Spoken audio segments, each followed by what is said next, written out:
Hello, my precious friends. I really hope that you are doing great. Welcome to our today's class. It's our sixth lesson on the third topic of Form 3 work, which is called Newton's Laws of Motion. As usual, let me commence by giving you the quote of the day, which states that we are what we repeatedly do. Therefore, excellence is a habit but not an act. We shall discuss that quote at the end of our class today.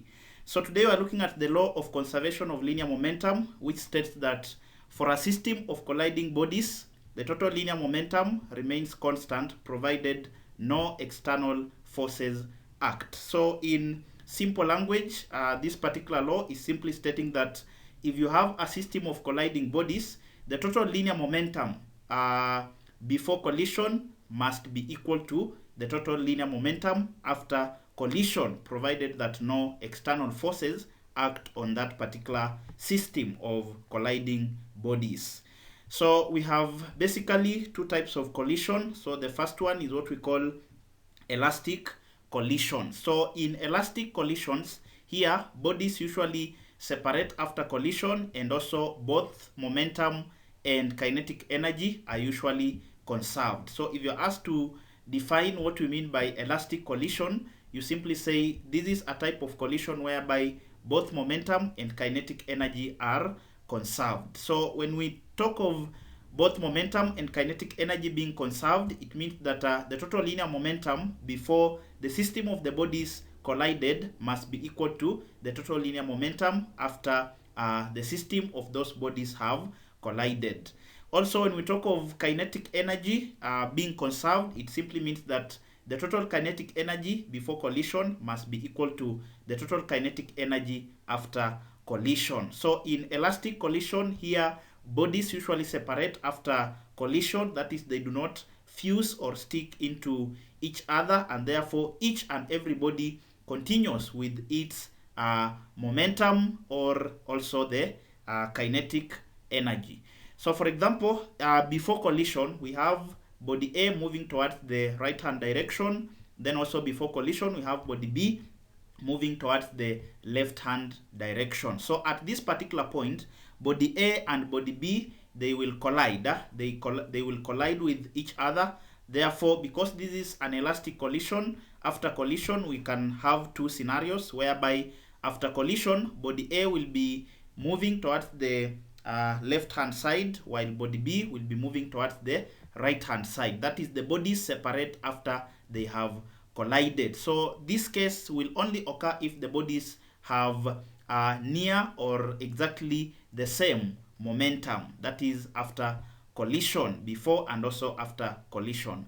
Another case can also occur that in elastic collision, bodies can also move in such a way that assuming that body A had a larger initial momentum as compared to body B, then after collision we expect body B to change its direction and move towards the right hand side. Also, body A will continue moving towards the right hand side. So this case can only occur if the total linear momentum before collision, that is of body A, was far much greater than the total linear momentum of body B, that is before collision. So you can see that remember, momentum is the product of mass and the velocity of the body. So when we talk of total linear momentum before collision for body A, we are talking of the product of mass for body A times its initial velocity, which is u1.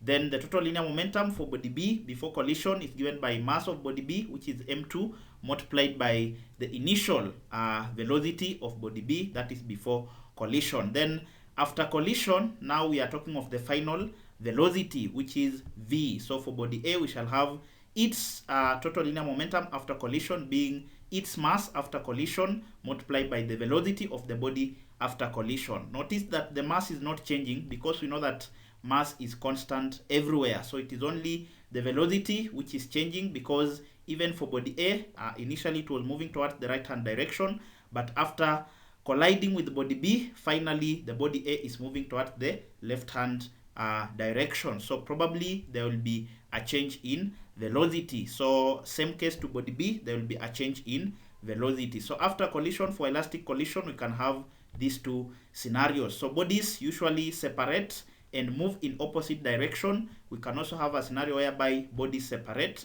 but they move in the same direction. That is, they move in the direction of the body which had the greatest initial momentum. Like for this case, body A had the initial greatest momentum. So after collision, the bodies do move in the direction of the body which had initial greater momentum, which is mu. That is mu, its mass times its initial velocity. So we have said that for elastic collision, momentum is conserved and also kinetic energy is conserved. So when we talk of momentum being conserved, this one simply means that the total linear momentum of the system before collision must be equal to the total linear momentum of the system after collision. So remember, before collision, body A had a mass of m1 and initial velocity of u1. Body B also had an initial mass of m2 and an initial velocity of u2. Therefore, the total linear momentum of the system before collision will be the sum of the linear momentum of body A, which is mu, that is m1 multiplied by u1, plus the total linear momentum of body B before collision. So the mass m2 multiplied by its initial velocity, which was u2. So this is the total linear momentum of the system before collision. Then after collision, the bodies move with their final velocities, v1, body A moving with a final velocity v1, and body B moving with a final velocity v2. Therefore, the total linear momentum after collision, it will simply be the sum of the total linear momentum after collision for body A plus the total linear momentum after collision for body B. Hence, we have m1 v1 plus m2 v2. So these formulas do apply for a system of colliding bodies which happen, that is, which cause what we call elastic collision. That is whereby, so provided that the collision is elastic, whereby bodies separate after collision, then for such a system, m1, that is the total linear momentum before collision, must be equal to the total linear momentum after collision. Of course, if no external forces act on that particular system of colliding bodies.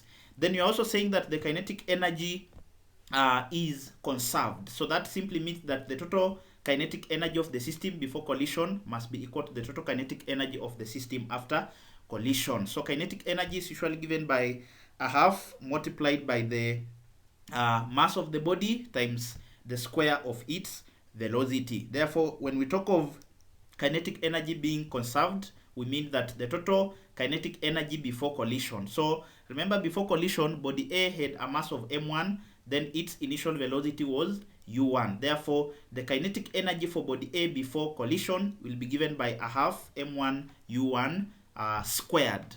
Then the total linear momentum for body B before collision, it will be given by its mass, which is m2, times the square of its initial velocity, which is u2 squared. So because kinetic energy is conserved, that should be equal to the total kinetic energy after collision. So for body A, its total kinetic energy after collision, it will be given by a half its mass multiplied by the velocity, the square of its velocity after collision, which is v1 squared. Then added to the total linear momentum of the system also after collision, that is for body B. So its final kinetic energy shall be given by a half its mass times the initial velocity, that is the final velocity squared. So this is what we mean when we talk of momentum and kinetic energy being conserved. Simply, that means that the total linear momentum before collision must be equal to the total linear momentum after collision. Then also, the total kinetic energy before collision must be equal to the total linear momentum, that is the total kinetic energy after collision. So this is applicable for all elastic collisions. Now we have another type of collision, that is the second type, which is called inelastic collision. So this is just the opposite of elastic collision. So inelastic collision is characterized by bodies fusing together or bodies stick together after collision, and they move together with a common final velocity, which we usually denote by v.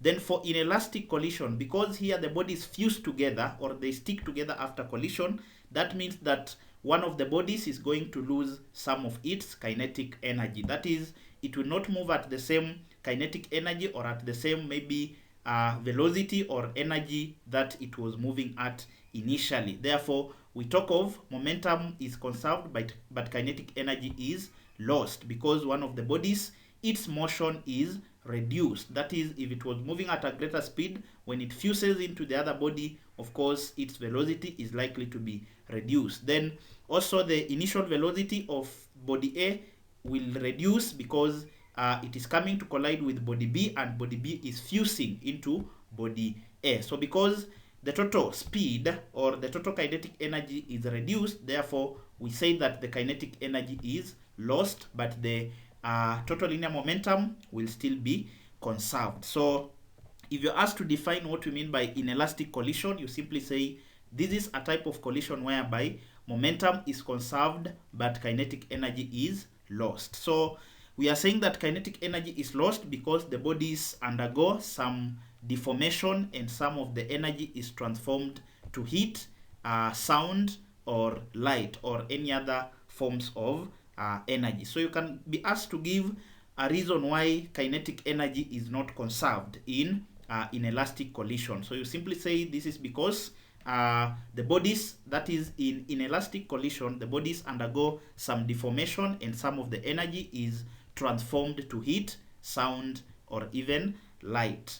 That is why when bodies are colliding, you are likely to hear some huge sound. Yeah, for example, if a lorry bumps or takes place, or if a lorry maybe has a head-on collision maybe with a car in such a way that the car fuses into that particular large lorry, you are likely to hear some sound. So that means some of the energy is lost in form of sound, or you are also likely to see some spikes of maybe some, to some extent you can also feel some heat. For example, if you just take a hammer and you hit it on maybe a metallic material or even on a stone, if you touch that particular area, you are likely to realize that the temperature of that area has somehow increased, or the area appears to be somehow heated. So that one simply means that the kinetic energy that the hammer was coming to strike that particular material,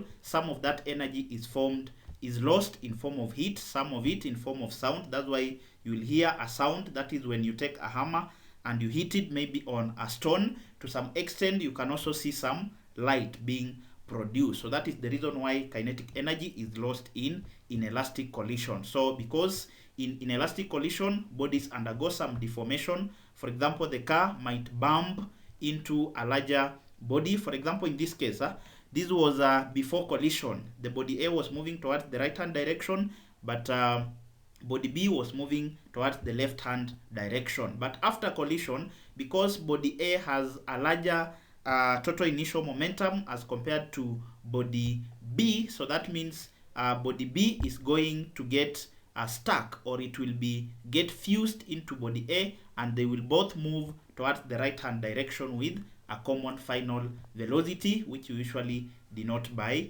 V. So this is a very good example of inelastic collision. So after collision, the bodies do not separate. Instead, they fuse. One of the bodies fuse into the other body, and they move with a common final velocity in the direction of the body which had the greater initial momentum. So also for inelastic collision, we are saying that momentum is conserved. So this one simply means that the total linear momentum before collision must be equal to the total linear momentum after collision. But because the bodies move with a common final velocity, it means that the total linear momentum after collision for body A will be given by its mass, that is m1 times the final velocity, which is v, plus the total linear momentum for body B, which is its mass m2 plus the final velocity v. So because after collision the bodies are moving with a common or the same final velocity, so because v and v is common, because they are equal, because the bodies have fused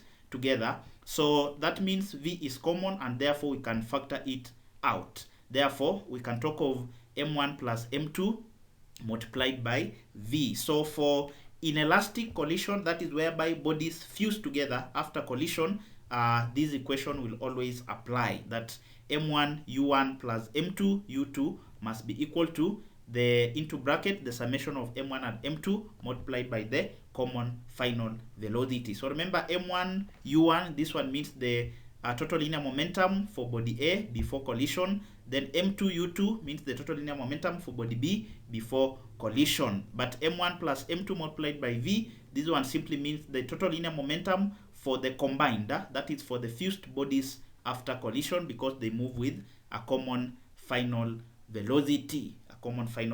So someone can ask you to differentiate between elastic and inelastic collision. So you simply say elastic collision, this is a collision whereby bodies separate after collision. Also momentum is conserved, and also kinetic energy is conserved. Whereas in inelastic collision, bodies fuse together or they stick together after collision, and also they move with a common final velocity, and also momentum is conserved, but kinetic energy is lost. So we are saying that kinetic energy is lost because this particular body B loses some of its speed or velocity that it was coming with. So that means that finally body B, that is the total system, will move at a slower speed. For example, if this was if body A was moving to the right hand side with a speed of maybe 80 kilometers per hour or 80 meters per second, after collision we expect the system to move with a slightly lower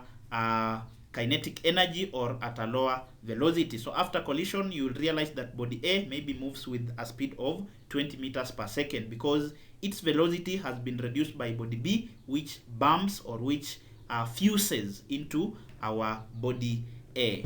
Next, we look at some calculation involving the same. So let's look at this example, which reads that a bullet of mass 10 grams traveling horizontally at a speed of 100 meters per second embeds itself. To embed is to fuse or to stick together or to attach.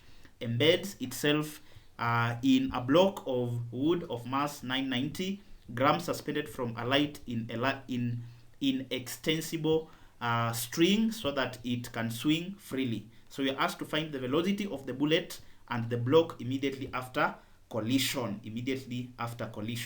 So because we are told that the bullet, it embeds itself into the block of wood, so that means the bodies stick together after collision. Therefore, we are talking of inelastic collision.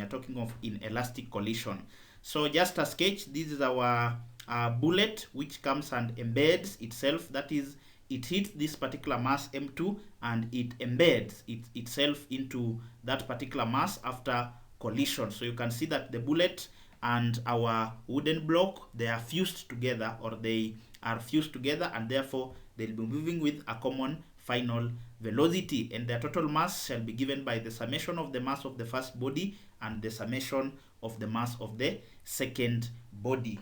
Now, to handle part A, we have already said that from the law of conservation of linear momentum, it stated that for a system of colliding bodies, the total linear momentum remains constant provided no external forces acts. So we have said that that law simply means that for a system of colliding bodies, and if you assume that no external force is acting, then the total linear momentum before collision for the system must be equal to the total linear momentum after collision for that particular system of these two colliding bodies, that is our bullet and our wooden block.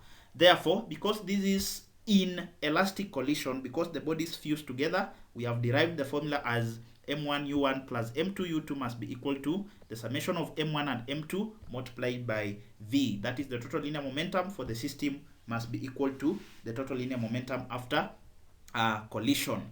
So the mass of our first body is 10 grams. So to convert the mass into SI unit, we know that 1,000 grams is equals to 1 kilogram. So what about 10 grams? So we shall have 10 grams over 1,000. That is to convert it into kilogram. Then we multiply by the initial velocity of the bullet, which is u1. So it was 100. Then we add the mass of our wooden block, that is the second body, which is m2. Its mass is 990 grams. To convert into kilogram, we simply divide by 1,000. Then we multiply by the initial velocity of the wooden block. So we are told that a bullet of mass 10 grams traveling horizontally at a speed of 10 embeds itself in a block of wood of mass 990 suspended from a light inextensible string so that it can swing freely. So that means that initially it was not swinging. So it means initially our wooden block was at rest. It was at rest as shown in this particular diagram,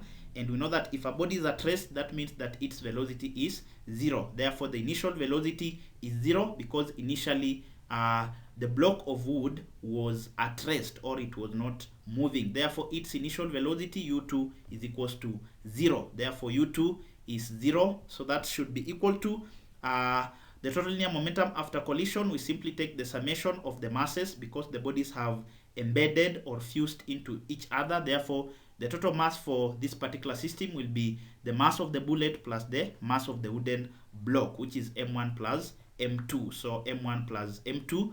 So the mass of the bullet was 10 grams, so 10 over 1,000. To convert it into kilogram, plus the mass of the wooden block, it was 990. To convert it to kilogram, we divide by 1,000. Then we multiply by the total final velocity for the system, which is v. So from here I simply that is 10 over 1,000 multiplied by 100. The 3 zeros will cancel each other, so that we remain with 1. Then 990 over 1,000 multiplied by 0. This shall give us 0, which is equals to 1 over 1,000. This one gives us 0.01. Then plus 990 over 1,000 will get 0.99. Then of course multiplied by the final velocity for the system, that is for this particular system which have sticked together. So 1 plus 0, we shall get 1, being equal to 0.01 plus 0.09, you will get 1 multiplied by v. Therefore, if I make v the subject of the formula, by dividing both sides by 1, I'll have v, which is the final velocity, being 1 meters per second. Then part B, we are required to find the kinetic energy after collision. So we know that kinetic energy, that is after collision, we know that kinetic energy, that is the initial, that is after collision, we shall simply use the velocity. We shall talk of the quantities for the bodies after collision. Remember, after collision, the bodies do fuse together. They fuse together. Therefore, kinetic energy shall be given by a half times the mass multiplied by velocity squared. So after collision, the total mass will be the mass for the first body, that is m1, plus the mass of the second body. So we have added these masses here. We have already added the masses here. That is 10 over 1,000 plus 990 over 1,000. That will give you 1. That will give you 1. Therefore, the total mass is 1 kilogram. That is, if you take 90, that is 10 grams plus 990 grams. That is after they are fused, you will get 1,000 grams. So 1,000 grams, if you convert it to kilogram, you will simply divide by 1,000. So the total mass m, that is m1 plus m2 into kilogram, you will get 1. So m, the total mass m is 1 kilogram multiplied by the total final velocity after the bodies have fused together. We have already calculated it in part A, so we have also found it as 1 meters per second. Therefore, a half mv squared, so the final velocity is 1 squared. So that will give you a half multiplied by 1, which will give you 0.5 joules, because that is kinetic energy. So energy is always measured in joules. So that is the kinetic energy after collision. So you simply take the a half multiplied by the mass after collision, that is the total mass, multiplied by the velocity after collision, which is 1. So remember, this is always the formula for kinetic energy. Kinetic energy is equals to a half multiplied by the mass of the body multiplied by the square of the velocity at which that particular body is moving. Then part C, we are required to find the height through which the block rises. So we shall use the relationship that, remember, before collision, when the bodies were at rest, and after collision, from the law, that is from the law that we have just stated earlier, which was the law of conservation of linear momentum, it stated that that is, for a system of colliding bodies, the total linear momentum remains constant provided no external forces acts. So that simply means that when we have, remember, when the body initially, when these particular bodies are here, before even the mass starts moving, at this particular point, our body has kinetic energy. That is, when the bullet bumps or it hits this particular body here, our body has the maximum kinetic energy at this point. But when the body moves to the maximum point, at this particular point, the body is at rest. Therefore, all the kinetic energy that the body had, that is the total kinetic energy of the bullet plus the kinetic energy of this particular wooden block, the total kinetic energy, it will be converted into potential energy. Yeah, that is provided no external forces act on the system. So we are simply saying that at this particular maximum point, at H max, that is at the total height to which this particular system rises to, the total kinetic energy must be equal to the total potential energy, because at this point the body has the maximum potential energy. Remember, potential energy is the energy at rest, but at this point the body has the maximum kinetic energy. That is when the bullet hits it. So at the maximum height, the total kinetic energy will be converted into the total potential energy. Therefore, at H max, or at the total height to which our ball rises, total kinetic energy should be equal to the total potential energy. Now, kinetic energy is given by a half mv squared, which should be equal to kinetic potential energy is always given by mass times gravity times the height, that is mgh. But kinetic energy is always given by a half mv squared, that is the mass of the body times its velocity squared. But we have already found the kinetic energy, that is after collision, which is our maximum kinetic energy. So we have already calculated it as 0.5, that is in part B. So we shall say 0.5 is equals to the maximum potential energy, that is the energy at rest. So we shall simply take mass of the system, that is at this particular point m1 plus m2, which was 1 kilogram, multiplied by gravity, which is always 10, then times the height, that is the maximum height. So if I make h the subject of the formula, I'll simply divide both sides by 10. Therefore, if you take h will be equal to 0.5 divided by 10, which gives us 0.05 meters. So that is the height through which the block rises. So we've come to the end of our class today, but we need to discuss the quote of the day. The quote of the day stated that we are what we repeatedly do. Therefore, excellence is a habit but not an act. So the quote is reminding us that if we want to achieve excellence, then we must be consistent in cultivating the right habits. And lastly, remember that you will never change your life until you change your habits. Therefore, your success is found in your daily routine. Yeah, if you want to achieve anything, you must first start by cultivating the habits that will help you to reach that particular goal. And habits are formed by the things that you do on a daily basis. Thank you very much for accompanying me until the end of this particular lesson. I do not take it for granted. In case you are new to the channel, kindly hit the subscription button and also turn on the notification bell so that whenever I upload a new video, you will get a notification. Thank you very much. This is Kind Tuition Academy. Until next time.